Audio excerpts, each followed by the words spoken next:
The Seattle Seahawks just find ways to win. Sometimes a victory turns into a loss, though. Thursday's 22-16 beatdown of the Arizona Cardinals at the University of Phoenix Stadium gave Seattle a 6-3 record, but it proved to be costly. Through early morning fog, I see visions of the things to be, and the Seahawks have become a M.A.S.H unit that's trying to stitch together a patchwork lineup with little to no hope of advancing in the postseason.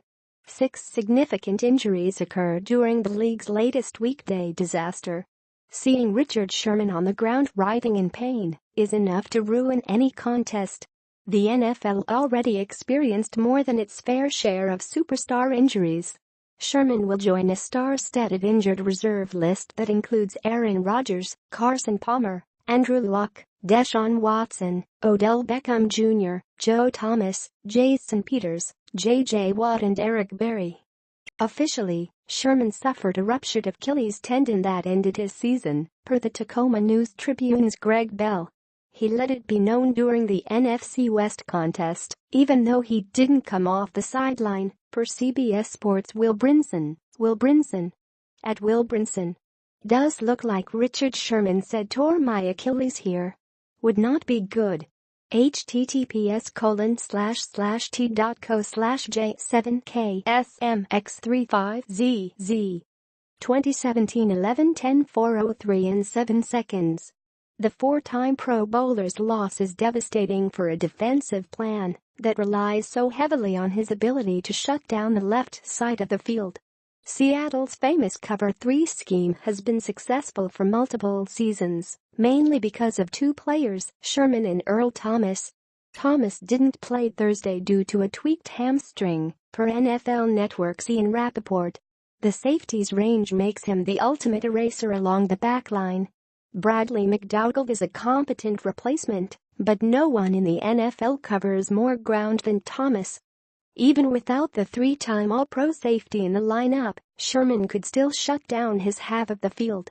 The 29-year-old defender uses his 6'3" size and length unlike any other current cornerback. Sherman beats up receivers near the line of scrimmage and defends the run. His ball skills are unparalleled too, per ESPN Stats and Info. At ESPN Since entering the NFL in 2011, no player has more interceptions than Richard Sherman.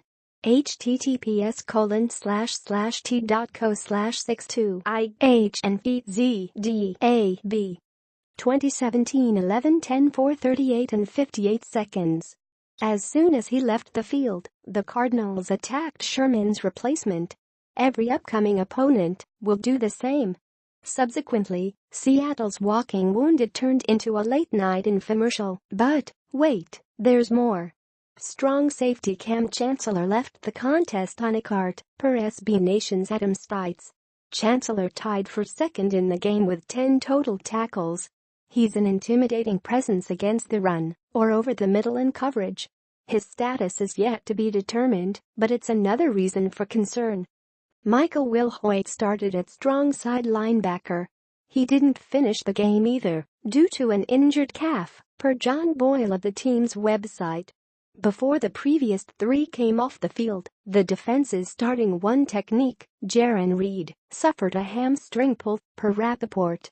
Wilhoit and Reed are role players, but they're important cogs in a system that's taken a step back each of the past 3 seasons. Seahawks defensive decline, 2014 to 2017. Year overall ranking YPG. 2014 first 267.1. 2015 second 291.8. 2016 fifth 318.7. 2017 12th 320.8. NFL.com. The Seahawks appeared to have solved their offensive line problems after Duane Brown's addition at the October 31 trade deadline. The veteran left tackle can be a stabilizing force, but he needs to be in the lineup to do so. The 32-year-old blocker suffered an ankle injury and didn't return to Thursday's game. The severity of the injury is yet to be determined. With him out of the lineup, Matt Tobin took over at left tackle. The Seahawks traded for Tobin earlier in the year to offset George Fant's season-ending ACL injury. Tobin may be serviceable, but Seattle wanted much more from the position. Brown is a three-time Pro Bowler and a reliable blindside protector. Thursday's offensive front finally looked like it was ready to turn the corner, only to see its latest addition leave without any idea of how long he'll be out of the lineup. Seattle's run game is bad enough, as evidenced by its 3.3 yards per carry against the Cardinals. However, it'll be a little worse without Brown and running back C.J. Prosise. The second-year runner also left the game and didn't return due to an ankle injury. A war of attrition is being waged, and the Seahawks are losing too many battles. Every team needs a little luck when it comes to playing for a championship. In the NFL, the luckiest team is usually the healthiest as well. Seattle's ills are another reason NFL teams shouldn't be asked to play on such a short turnaround for Thursday night football. But there's nothing the franchise can do but move forward with the healthy bodies that remain on the roster. Pete Carroll's squad now has 11 days to heal before it faces the Atlanta Falcons on Monday, November 20th. Two areas should serve as the team's crutches: quarterback Russell Wilson and its defensive front. Wilson has carried the offense all season, so this won't be anything new. Deteriorating mechanics aside, the Seahawks signal caller always seems to come up with a big play when needed. Seattle has relied on him to provide dynamic plays for so long, there's no reason to think it's going to change. Ross D. Franklin, Associated Press.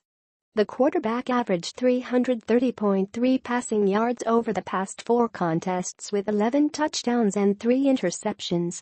He provided 136 rushing yards during the same span and leads the club with 290 yards. Meanwhile, the defensive front must become the focal point of Seattle's reworked scheme under coordinator Chris Richard. The Seahawks' depth along the defensive line is nothing short of remarkable, considering the rest of the team's problems, and even with veteran defensive end Cliff Avril already on injured reserve with a career-threatening neck injury. Even so, Michael Bennett, Frank Clark, Dwight Freeney, Sheldon Richardson and 2013 third overall pick Dion Jordan, who registered his first sack of the season, will terrorize opposing quarterbacks. Taking the 0-9 San Francisco 49ers out the equation, Seattle's next 6 opponents feature a combined 32-18 record going into this weekend's action. The Seahawks already had problems before losing Sherman, Chancellor, Reed, Wilhoit, Brown and Prosise. Friday's glut of MRIs will help determine just how successful the team can be during the final 7 weeks of regular season play. But there's no reason for Seattle to get its hopes up if Thursday is any indication. Injuries are difficult to overcome. Injuries to top performers are often debilitating.